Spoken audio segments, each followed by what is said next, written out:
I was very shocked to hear how far they've walked and that they're here now with nothing at all. But they still have hope. They want to go home. They want to set up a life again. But it's extremely difficult under these circumstances.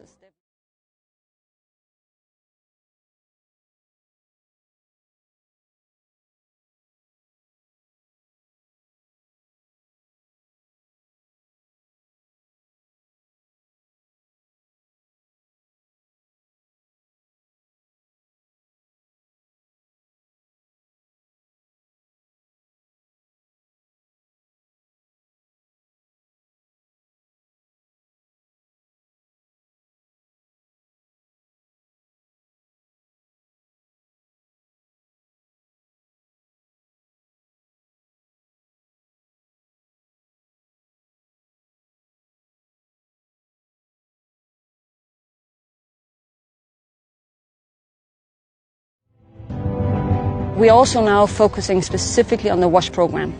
So I've seen some of the UNICEF projects, how we support putting in water pipelines, making sure that schools get places for washing your hands. Those kind of things are so much needed and very essential for the people.